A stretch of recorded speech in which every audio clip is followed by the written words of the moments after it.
Hey, what's up, everybody? Welcome to the House of Petty. Got me, Mike Brooklyn. Hey, what's up, everybody? Welcome to the House. Sorry, that's that background noise because my phone was not on mute. Sorry. But I'm Mike Brooklyn. I'm Corey Delano. I'm the Tree of Brooklyn. What's up? Yep. And we are here at the House of Petty getting ready to do the second round of our new podcast. So if you are new here or you know of us because of my old podcast, the Real Talk podcast, or Corey's podcast, Librium Curitate. yeah, or Tria because she's been on my podcast as well as the Men Like Us podcast a couple of times. Welcome back. Thank you for having me. I have to interrupt real quick. Is my YouTube channel technically a podcast? Technically, it's like video podcast and audio podcast. Yeah.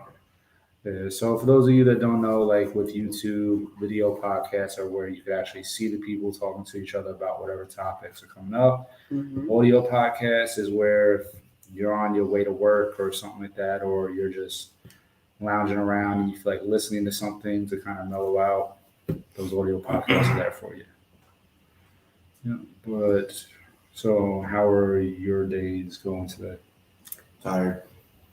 Poor baby. Yeah. Mine was good. And we all drank a bit yesterday. Last night we had a ball. Let's just say that. We all had a ball. Yeah, last night we all decided to go out, just hang out, whatever, at a bar and everything. And we had a little too much to drink, I would say. Yeah, but we enjoyed ourselves. Mm-hmm. But beforehand, we basically went to the gym, went grocery shopping, then went out for drinks. Let me tell you something about you that you don't know about you.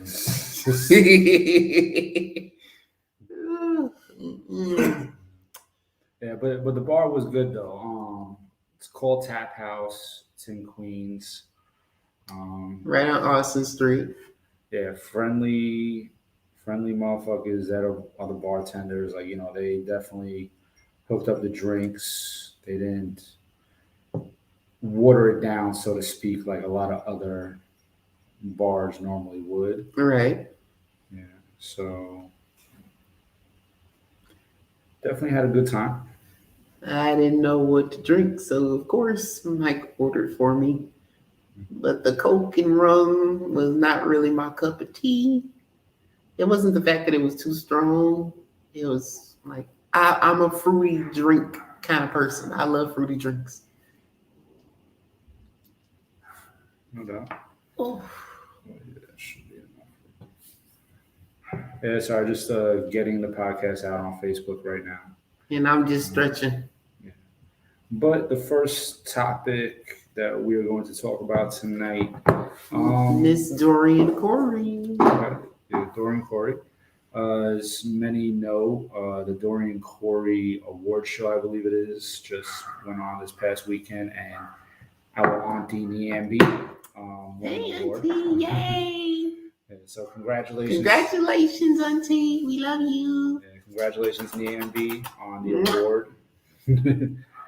But Dorian Corey, the reason why there's not only a ball but also an award show, because Dorian Corey was definitely legendary in the ballroom scene, especially around New York and the Philly area and everything.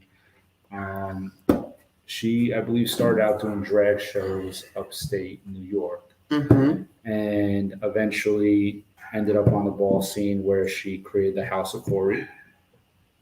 She was definitely a dominant figure there. Like, people definitely listened to her. And she had some iconic statements that she has made. Agreed. Yeah, like my favorite personally is the one where she talks about, like,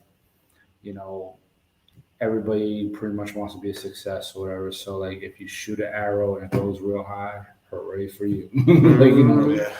Yeah. So that's actually like my favorite that she did. But there were other ones too, because she definitely schooled everybody on reading and shade and everything like that, which as anybody knows, like there's a lot of people using those terms nowadays, and that was something she came up with doing back in the 80s. Mhm. Yeah. Like she said, shade comes from reading. Reading came first. But so you know much about Dorian Corey? To be honest, I do not. I mean, I've seen the documentary Paris is Burning, but I don't really know too much about Dorian Corey, just being honest. So.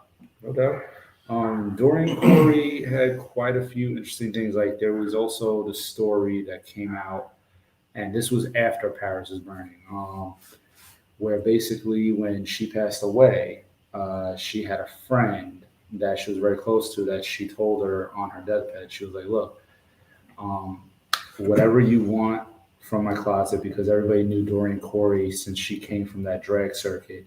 She was very skilled at making her own outfits. Mm-hmm. She didn't really go to stores and buy designers much or anything like that. She literally created her own lines. Mm-hmm. So she told her, she was like, anything that you want to keep, go ahead in my closet, take it out, you keep it. If there's something you don't want, donate it, whatever the case is, right? Mm-hmm. So the friend did that, but she was giving it away, and the people that she was giving it away to, they noticed that there was another trunk in the closet because she had a walk-in closet.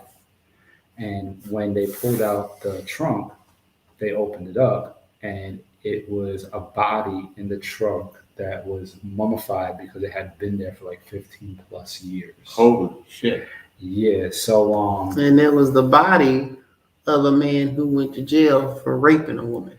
In 1963 or something like that. Yeah, Robert Woolley or something like that his name was. Mm-hmm. So when detectives were investigating, it was hard to tell if he was seeing Dorian Corey for like a client type situation or if they were lovers and things went wrong, because supposedly the brother of Robert Woolley said that he called him one night in like a drunken stupor and was like saying stuff on there and mentioned the name Dorian.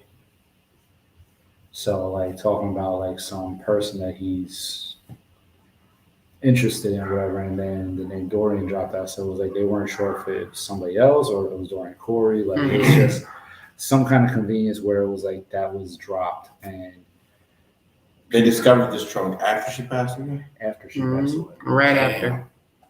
Yeah. So and it was her friend. Murder. Yeah, so I mean that's the thing that like, and a lot of people always said that Dorian was known for carrying like a little 22 pistol for protection, because obviously back then in the 70s, the 80s, and everything like that, like New York City was really known for its violence, and where she lived up in Harlem was definitely a neighborhood that was known for violence as well, and especially if you're part of the LGBTQ plus community, it made it that much harder for you. So with Dorian Corey, excuse me, just ate recently. So, but yeah, so with Dorian Corey, she carried that 22 pistol for protection.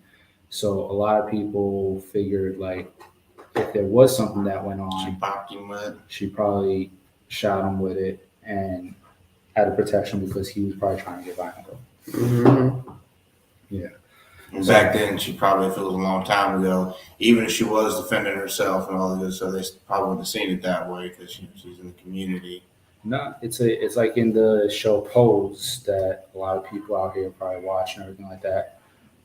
There's a scene with Elektra where Elektra accidentally killed somebody and had to try to cover it up and did the whole like it was a whole kind of like, it wasn't reenactment verbatim, but it was a whole reenactment as far as like telling the story, but from an entertainment standpoint. So they actually did it to where Elektra put the body in the trunk, but before that, they went over literally like, oh, you need to do this and you need to do that, because Elektra was almost about to take Blanca's advice and go to the cops. Mm-hmm. Because Blanca's like, you didn't kill him, like she was like, he killed himself because he overdosed on the drugs. He OD'd on drugs. So it was like, she was like, you didn't actually kill him. And Candy was like, let me introduce you to somebody before you decide to make that choice. Mhm. And she brought her friend who has worked in sex work and everything like that. And the friend told her the story about how literally she had a client, Mhm. she was going down on him, Yep. he couldn't get it up. And she was like, and basically he was like, oh, you're using too much teeth or whatever. And she was like, nobody ever called me to be. She was like, as a matter of fact, if you can't get up, like that's not really my problem, whatever. She was trying to be nice, but at the same time, let him know like it's not her. Right. So he actually hit her in the car, Mhm. and when he pushed her out of the car, a cop car rolled up, and then he basically went over to the cops and was like, "Oh, she tried to like attack me or something like that," and they ended up turning it on her because she was trans. Yep. And black. Yeah, and black. So it's like back then at that time, the cops automatically saw you, okay, you're a trans person plus you're black, automatically they would target you as opposed to understand that, hey, that person just tried to attack that person. Right. Yeah, so with Dorian Corey, of course, she was trying to call cops. So she did what, probably most people do, and she tried to cover it up, and in the process, she mummified the body, put it in a trunk, and just kept it in the closet. Yeah. I would have did the same thing if it was me, honestly. Talk about being in the closet. I mean, he was permanently. Yep. But he wasn't trapped in there though. That's another story of a person that does not get any play on the show. but yeah, so I mean, with Dorian Corey, she was definitely a character, but overall, I mean, if you really listen to the way that she spoke, she meant nothing but the best for her community. Mm-hmm. Like she was one of those people that she would go to bat for the LGBTQ plus community. Agreed. But that brings us into another topic that we were going to talk about, which actually is the documentary Paris is Burning. Mm-hmm. I know for me personally, that documentary definitely meant a lot to me because I kind of go through stages with it. So, for example, the first time I ever saw it, I was young. I was like maybe 11 or 12 years old because I was in the video store. I was looking for movies to watch and everything like that. And yes, I'm talking that old, like fucking video store. No Netflix. Blockbuster. Yeah. No, not even that. I'm talking about the mom and pop shit. Oh, yeah. This place, I believe it was called Sneak Preview Video, which, because back in the day, that's what they called trailers, like sneak previews. Yeah. Yeah. So, like I actually went to the video store. I was looking for movies, and I saw the cover, and I couldn't really tell, like because it's like the VHS covers. It's not like the DVD cover or whatever. Mm-hmm. Yeah. So I actually watched it on VHS, and this was maybe 1994 or 1995, I forget. But I got it, and I was just like, okay, let me watch this, whatever. And I put it in, and young me, not being open about who I am today, I was like, what the fuck am I watching? But I mean, overall, I'm also not the type of person that's just gonna like close my mind, whatever. If I'm watching something, I'll watch it all the way through, just to see if it's something that I like or whatever. So I watched it all the way through, and there was some standout points to it that got me, and it was the fact that it's like I'm like, this is all filmed in New York City, which me being a Brooklyn boy, how that's a score point for me. But also like things that Dorian Corey said did stand out, but also a person like Octavia Saint Laurent. And I'm not gonna lie, like Octavia Saint Laurent, she was gorgeous. Yeah, she was Okay. gorgeous. Yeah, so I mean, shout out to the Saint Laurents, like R.I.P. to Octavia.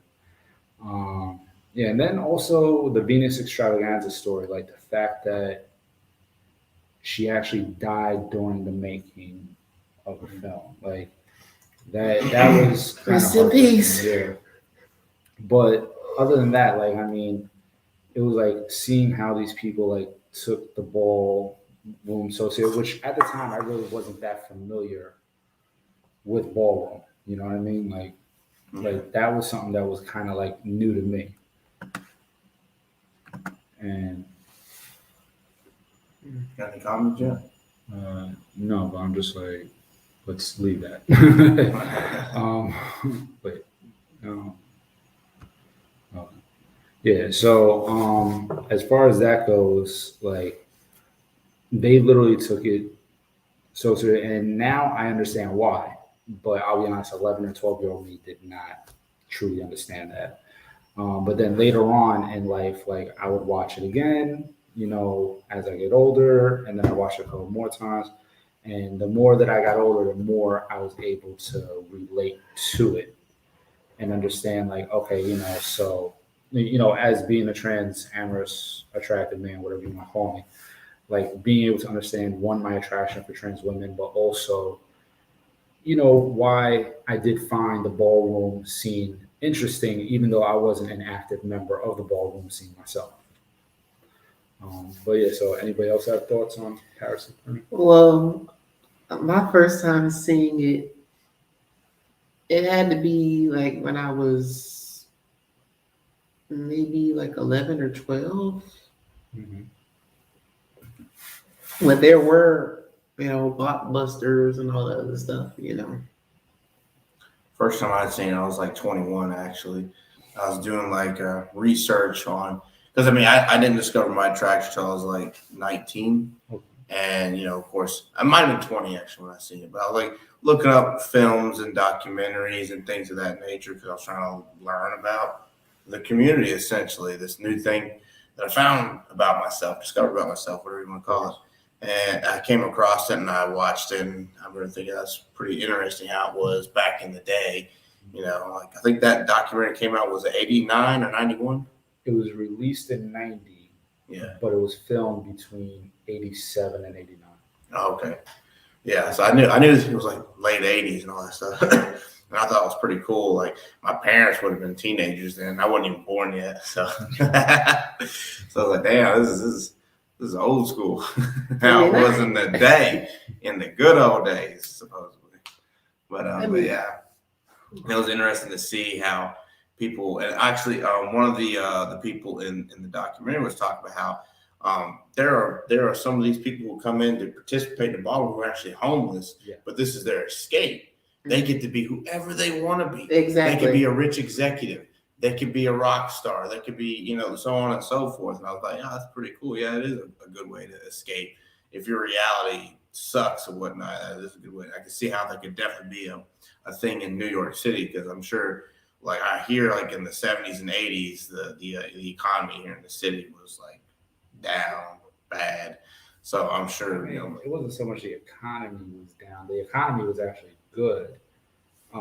It's just that the poverty rate with the crime rate were both very sky high back then. But if you were a person that was working in the city, like you were making good fucking money.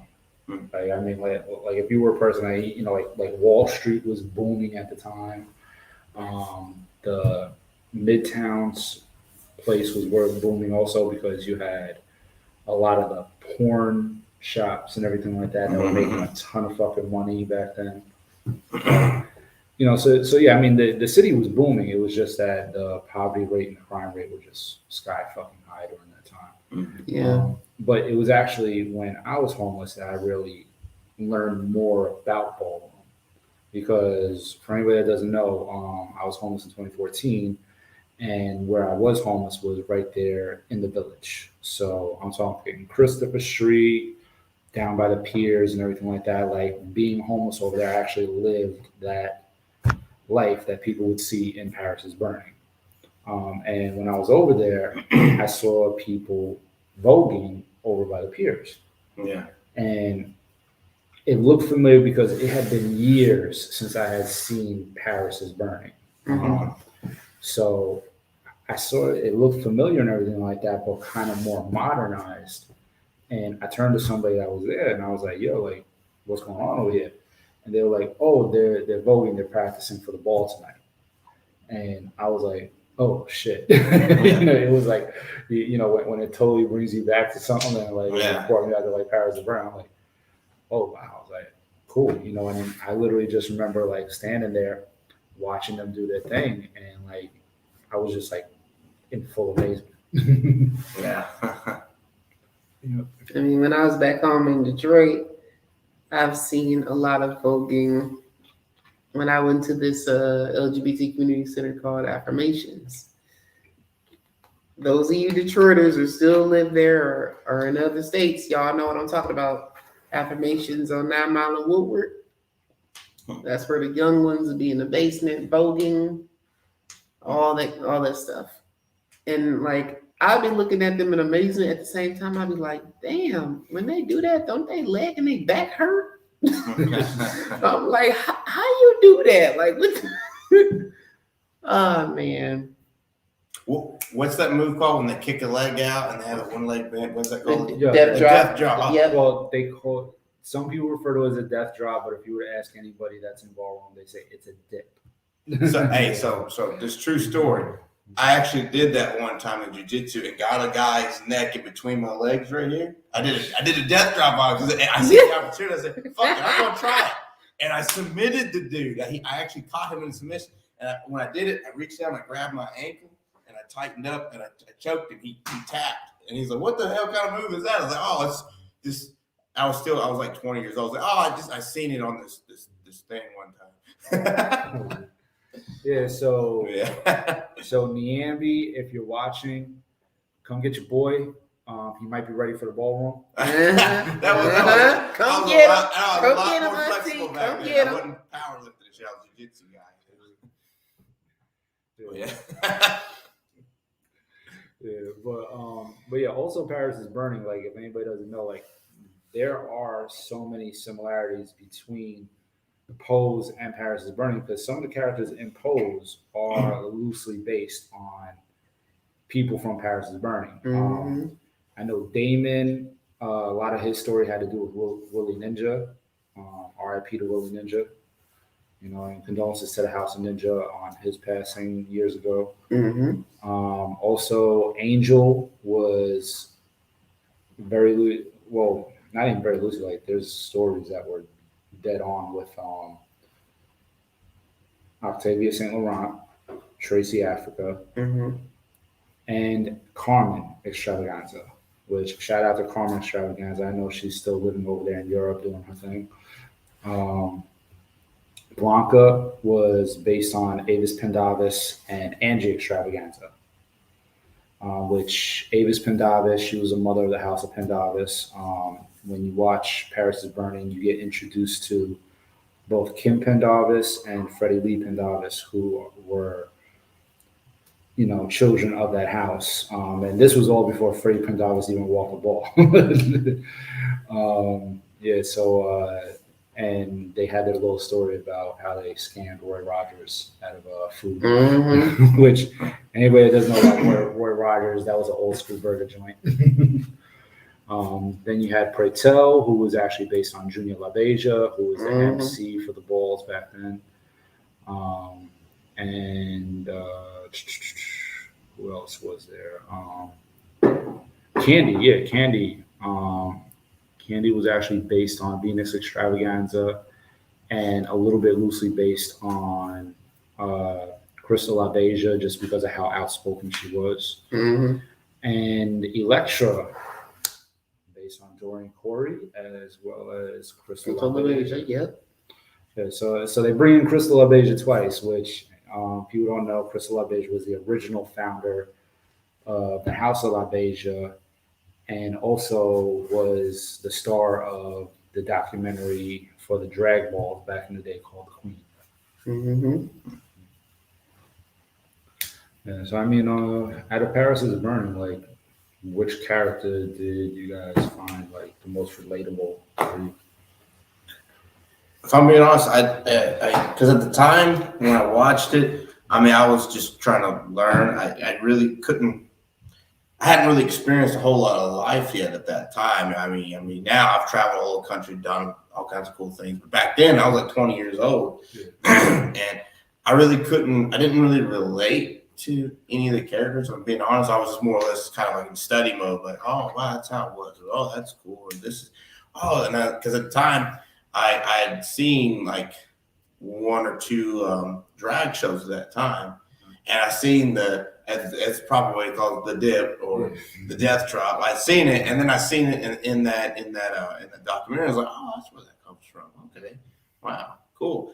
But I really didn't have it related, so it was more or less just like study and learn, essentially. Sure, but who would you say probably stood out to you, like that you felt was like probably the most entertaining, or the person that you feel probably had the most impact? That's so let me think on that one. I feel like maybe so trio first. Okay, well, in Paris is Burning, I don't think there is anyone that I can actually relate to, honestly, because I mean, I can relate to a lot of them when it comes to transitioning, but as far as like going through a lot of traumatic experiences, the experiences that I've gone through was a lot different than theirs. Mine was more so mental and emotional, while theirs were physical.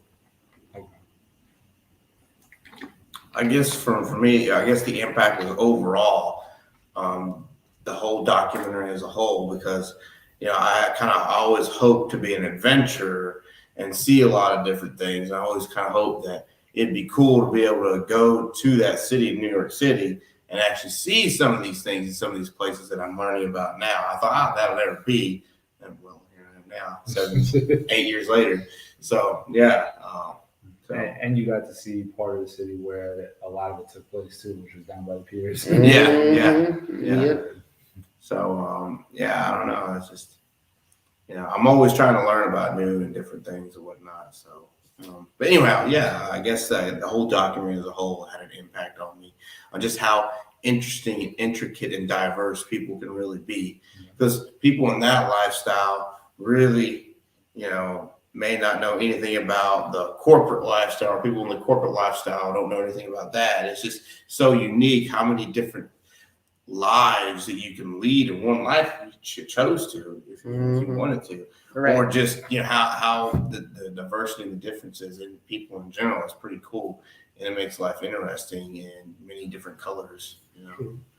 Yeah, I would say for me the impact of it was kind of like the whole documentary as well. Because I mean, let's face it, it kind of was my first eye opener to trans women. Especially like I keep saying, but Octavia Saint Laurent, like image wise, like she was definitely one of my first exposures to how trans women can pretty much evolve their transition. Right. Because I mean, if anybody watches it, like she probably dedicated the most time to her actual look. I really enjoyed her speech about people being, undercover, what. So, yeah.